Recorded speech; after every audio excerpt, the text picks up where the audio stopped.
Hello everyone, welcome to my channel. আজকের ন্যারেশনের যে last পার্টটা বাকি ছিল সেটা করানো হবে। ইম্পারেটিভ, অপটেটিভ আর এক্সক্লামেটরি। ইম্পারেটিভ সেন্টেন্স বলতে কি বুঝি আমরা? ইম্পারেটিভ সেন্টেন্স বলতে বুঝি যেটা ভার্ব দিয়ে চালু হয়, আর এটাতে কি বোঝায়? হয় অর্ডার বোঝাবে, নাহলে অ্যাডভাইস বোঝাবে, নাহলে রিকোয়েস্ট বোঝাবে। এগুলো যখন একটা জিনিস নোটিস করবো, যখন অর্ডার করবো তখন কাউ না কাউকে অর্ডার করবো, তার মানে এই তিনটার মধ্যে কি লিসেনার একদম থাকবেই। লিসেনার যদি না দেখা যায় সেন্টেন্সে, তবু লিসেনার থাকবে। এমন তো হতে পারে না ঘরের মধ্যে কেউ নেই, আমি বললাম এক গ্লাস জল দাও, এটা তো কখনো সম্ভব না। তার মানে কি এগুলো অর্ডার, অ্যাডভাইস আর রিকোয়েস্ট, এগুলোর সাথে কি থাকে? একটা লিসেনার অবশ্যই থাকবে। মাঠের মধ্যে যাচ্ছি, মাঠের মধ্যে অনেক জঙ্গল হয়েছে, বললাম গাছগুলা কাটে রাখো তো, মাঠে কেউ নেই, এটা হতে পারে? হতে পারে না। তার মানে কি এগুলো সেন্টেন্সে একজন না একজন লিসেনার থাকবে, লিসেনার ছাড়া হবে না, একজন থাকবে। ওকে বললাম যে জঙ্গলগুলা কাটে দিও, তাহলে ঠিক আছে। কেউ ঘরে আছে, কাউকে বললাম এক গ্লাস জল দিও, তাহলে ঠিক আছে। এটা কি রিকোয়েস্ট বোঝাচ্ছে? এটা কিভাবে করি? সবার আগে এটা দিকে, এটা কিসে আছে? এটা যদি ভিটুতে থাকে তবে এটার টেন্স চেঞ্জ হবে। দ্য লেডি, এটা রিকোয়েস্ট বোঝাচ্ছে তো, রিকোয়েস্টেড হিম, তারপর টু দিয়ে বাকিটা যোগ করে দিব। টু হেল্প মি, মি মানে কি হবে? মি মানে আয়ের পার্ট। আই কাকে ইন্ডিকেট করে? স্পিকারকে ইন্ডিকেট করে। লেডিকে কিভাবে লিখবো? আর লিখবো ক্রস দ্য রোড। পরের প্রশ্ন, the officer said to the clerk open the door. এটা কি হবে? এটা নিশ্চয়ই অর্ডারই হবে। অফিসার অর্ডার, এগুলোর পরে টু লাগাবো না কিন্তু, রিকোয়েস্ট, অ্যাডভাইস আর অর্ডারের ক্ষেত্রে। তারপরে এটা টু দিয়ে এটা যোগ করে দেবো, এই সেন্টেন্সটা, টু ওপেন দা ডোর, এই পার্টটা অ্যাড করে দেবো। Pleaded, please don't touch that, say pleaded, এটাও রিকোয়েস্ট। এটা দুই ভাবে লিখতে পারি।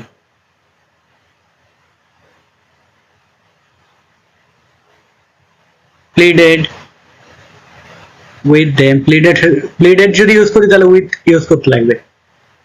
এবার দেখো, টু আর ভি1 এই দুটার মধ্যখানে দারুণ বন্ডিং আছে।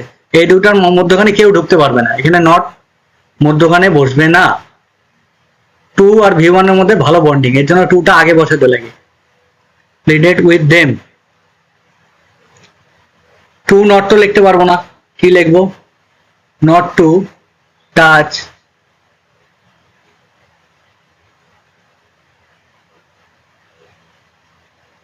দ্যাট। আরেকটা কিভাবে লিখতে পারবো? এটা নর্মাল ভাবে যদি লিখি, he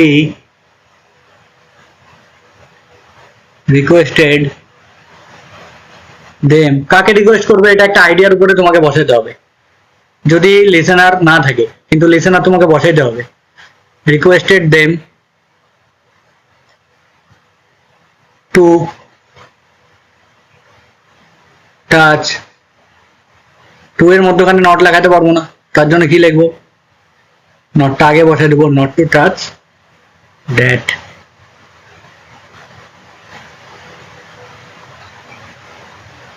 she said to me do not come here, এটা কি অর্ডার দিচ্ছে? অর্ডারের ক্ষেত্রে কি লিখবো? she ordered me, টু এর পরে তো এটা লিখতে পারবো না, নট লিখতে পারবো না, নট এখানে বসাতে হবে, কারণ টু আর ভি1 এর মধ্যখানে ভালো বন্ডিং থাকে। Not to come there, here হলে পরে কি হয়ে যাবে? দেয়ার। এগুলো তো হইলো। এবার দেখো এই প্রশ্নটা দেখে নাও। মোহন said to his friend let's sing,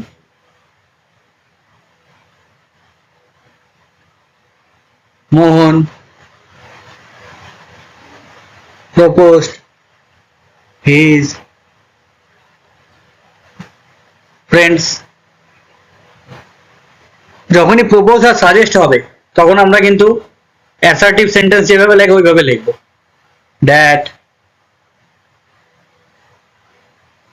his ফ্রেন্ডকে কিভাবে লিখবো?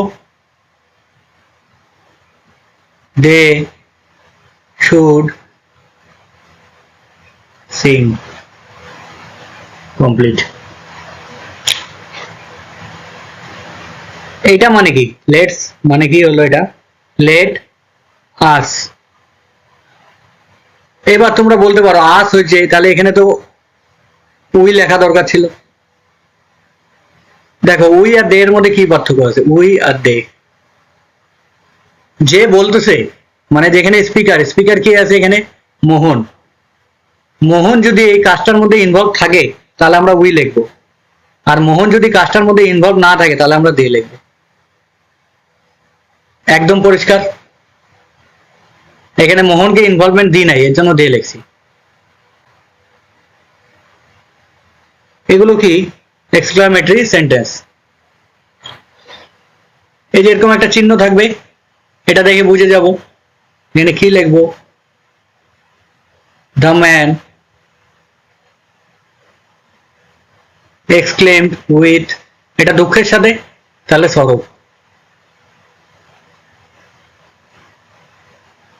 এবার অ্যাসার্টিভ সেন্টেন্সের মতোই লিখবো। That my friend, my friend হলে পরে কি হবে? মাই মানে আয়ের পার্ট, কার সাথে যাবে? স্পিকারের সাথে। স্পিকারের সাথে গেলে কি হবে? দ্য ম্যান হলে হিজ ফ্রেন্ড। অ্যামিজার থাকলে পরে ওয়াজ হয়, ওয়াজ ওয়ার, ওয়াজ ডেড। তারপরের প্রশ্নটা কি লেখা আছে? The girl said hurray we won the match.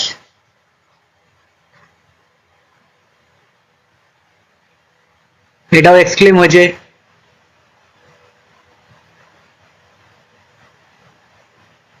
Girl exclaimed with joy, আনন্দের সাথে। দ্যাট যদি এই গার্লের ইনভলভমেন্ট থাকে তাহলে আমরা কি লিখবো? উই লিখবো। আর যদি ইনভলভমেন্ট না থাকে তাহলে কি লিখবো? দে লিখবো। ধরো এখানে ইনভলভমেন্ট নাই, মানে যে ম্যাচ জিতছে এই মেয়েটা ওই টিমের মধ্যে নাই, তখন কি লিখবো? ধরো ও চেয়ার করতেছে, দে। ভিটু থাকলে কি করি আমরা? ভিটু থাকলে একটা হ্যাট ফ্রিতে আনি, তারপরে ভার্বের 3 number form on the match.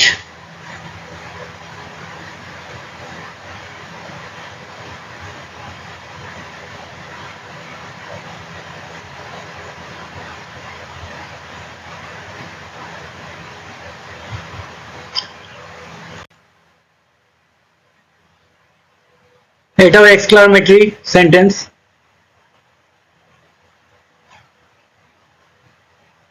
The man exclaimed with anger. What a nonsense it is, তার মানে অ্যাঙ্গার। এবার অ্যাসার্টিভ সেন্টেন্সের মতোই লিখবো। দ্যাট, দ্যাট লিঙ্ক লাগায়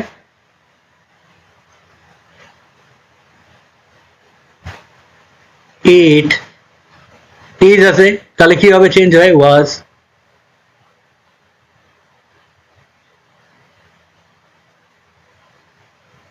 এ ননসেন্স আছে তো, এ নন সেন্স। এবার দেখো ননসেন্সটা কি? নাউন। তো নাউনের আগে আমরা কি লিখতে পারি? নাউনের আগে আমরা কি লিখবো? নাউনের আগে আমরা অ্যাডজেক্টিভ লিখবো। অ্যাডজেক্টিভ লিখলে কি লিখবো এখানে? A great.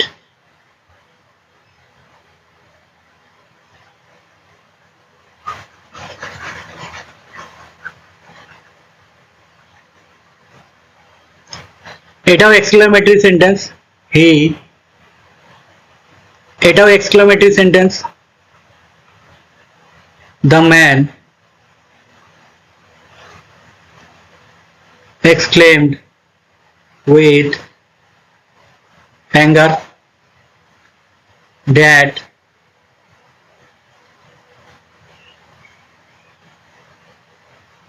it অ্যামিজার থাকলে কি হয়, was হয়, was a great utter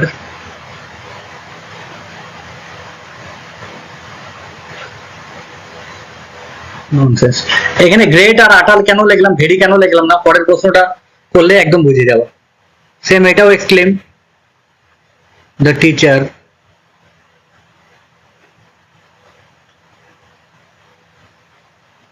exclaimed with anger that দিসটা চেঞ্জ হয়ে কি হবে, that is মানে was চেঞ্জ হয়ে was a very stupid question. এখানে দেখো, এখানে ভেরি কেন লাগলো, এখানে গ্রেট আর আটার কেন লাগলো, একদম ভালো মতো বুঝবো। এখানে কোশ্চেনটা কি হলো, নাউন, নাউনের আগে যদি কিছু বসে তাহলে ওটা কি হয়, ওটা হয় অ্যাডজেক্টিভ, তাই তো। অ্যাডজেক্টিভকে, নাউনকে কে কোয়ালিফাই করে, অ্যাডজেক্টিভ, আর অ্যাডজেক্টিভকে কে কোয়ালিফাই করে, এটা এটা হবে অ্যাডভার্ব, তাই তো। এখানে অ্যাডভার্ব কি হবে, ভেরি হবে। এখানে দেখো, এখানে ননসেন্স, এটা কি নাউন, নাউনকে কে কোয়ালিফাই করবে, অ্যাডজেক্টিভ, অ্যাডজেক্টিভ কি হয়, হয় আটার না হলে গ্রেট। এখানে ভেরি লিখতে পারবো না, কারণ আমরা এখানে অ্যাডজেক্টিভকে কোয়ালিফাই করতেছি না। এখানে নাউনকে যখন কোয়ালিফাই করব তখন অ্যাডজেক্টিভ ইউজ হবে, এর জন্য এখানে কি হবে, এখানে আটার বা গ্রেট হবে। কিন্তু এখানে যেহেতু স্টুপিড মানে অলরেডি অ্যাডজেক্টিভ আছে, অ্যাডজেক্টিভকে কোয়ালিফাই করব কি, অ্যাডভার্ব কোয়ালিফাই করে, এর জন্য এখানে অ্যাডভার্ব হবে। তারপরের প্রশ্ন কি,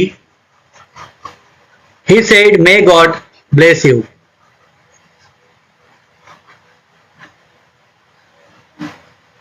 এটা কি অপটেটিভ সেন্টেন্স, ইচ্ছা টিচ্ছা এগুলো বোঝায়। He prayed that god, may থাকলে কি হয়, মাইট হয়, আর ভি1 থাকে, এই মডেলের পরে সবসময় ভি1 বসে, ভার্বের বেস ফর্ম। ব্লেস, ইউ মানে কি, এখানে কার কথা বলতেছে, ইউ মানে নিশ্চয়ই এখানে কোনো একটা লিসেনার হবে, ইউ মানে লিসেনারকে ইন্ডিকেট করতেছে, তো তার মানে এখানে একটা লিসেনার হবে। আর লিসেনার এখানে কি হবে, সে বলতেছে কার সম্বন্ধে বলতেছে, কাকে, আমাকে নিশ্চয়ই বলতেছে, আমার সামনে বলতেছে, যখন আমার সম্বন্ধে বলতেছে যে ভগবান তোমাকে রক্ষা করুক, তার মানে এখানে কি হবে, এখানে মাইট ব্লেস মি। এখানে যদি আই হয় তাহলে আই কে অবজেক্টে কি লিখবো, মি লিখবো। এটাও এক্সক্লেম,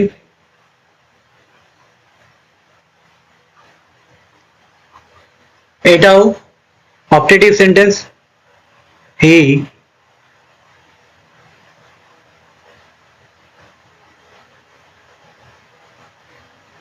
কংগ্রাচুলেটেড আর, তাকে কংগ্রাচুলেট করলো কিসের জন্য, অন ইয়োর, ইয়োর বলতে মানে ইউ কি, ইয়োর কি, ইউ এর পার্ট, ইউ এর পার্ট বলতে লিসেনারকে দেখায় হার, হারকে কিভাবে লিখবো, হারকে তো হারই লিখবো, অন হার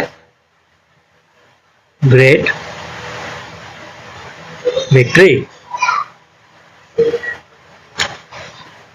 এগুলো যদি সেন্টেন্সের মধ্যে এগুলো ভার্ব ইউজ করা থাকে তাহলে এগুলো কি করে, মডেলের মতো কাজ করে। এটাকে তো চেঞ্জ, উড তো অলরেডি চেঞ্জই হয়ে আছে, এটাকে আর কি চেঞ্জ করবা। এর জন্য দেখো,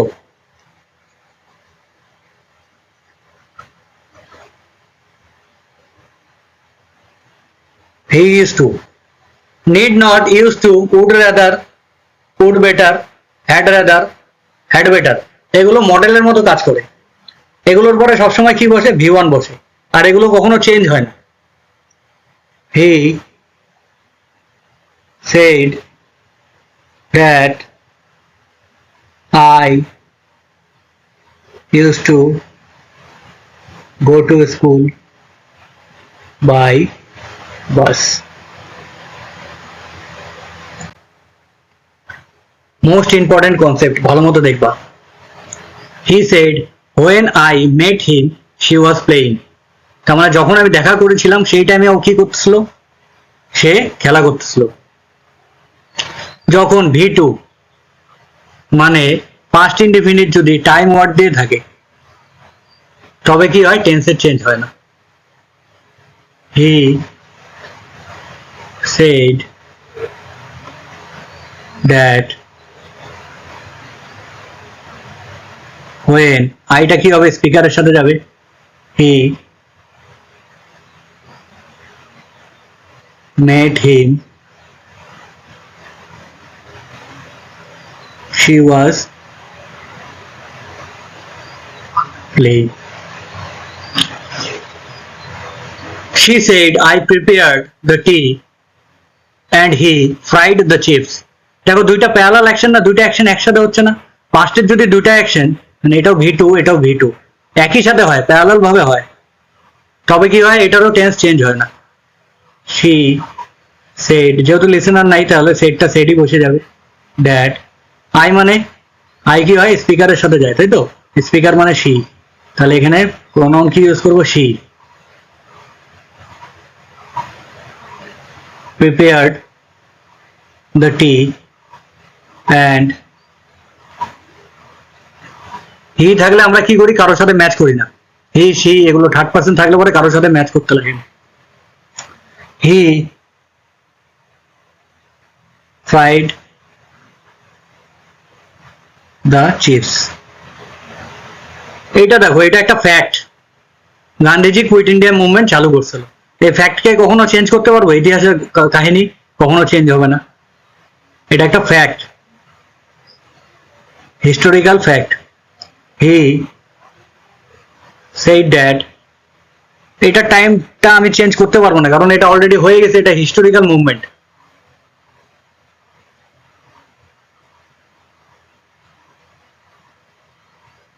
Gandhiji started quit India movement. এটা তো প্রশ্নবোধক, এটা তো জানোই।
দ্যাট আই থাকলে কার সাথে ম্যাচ করবো? স্পিকার। মোহনকে কি লিখবো? প্রোনাউন দিয়ে he. Had completed the task before. My father বলতে স্পিকারের সাথে যাবে। মোহন ফাদার মানে কি লিখবো? His father came. বোঝা গেল?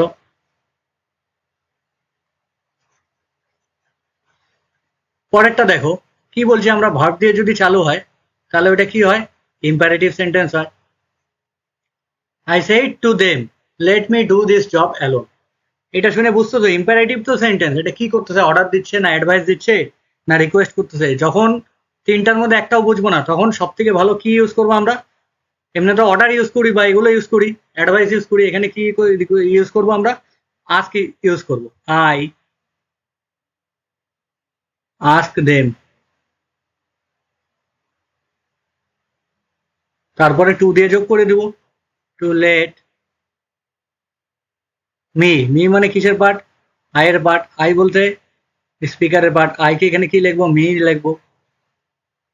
মি ডু দিস জব হলে পরে কি হবে? That job alone.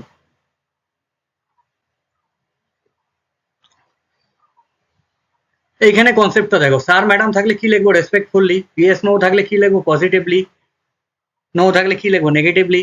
বা এইভাবে লিখতে পারি answer in the negative or answered in the affirmative। আর ডিয়ার লিখলে কি লিখবো?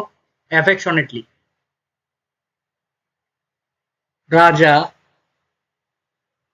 সেইড, যেহেতু লিসেনার নাই তাহলে সেই সেইডই বসাই দেবো। যেহেতু ইয়েস আছে তার জন্য কি লিখবো?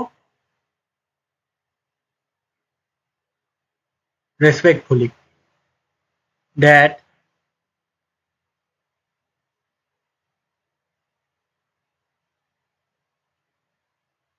কম্পিউটার, অ্যামিজার থাকলে এনজয় কি হবে? ওয়াজ আর হবে, ওয়াজ ওকে। নাও থাকলে দেন। কমপ্লিট।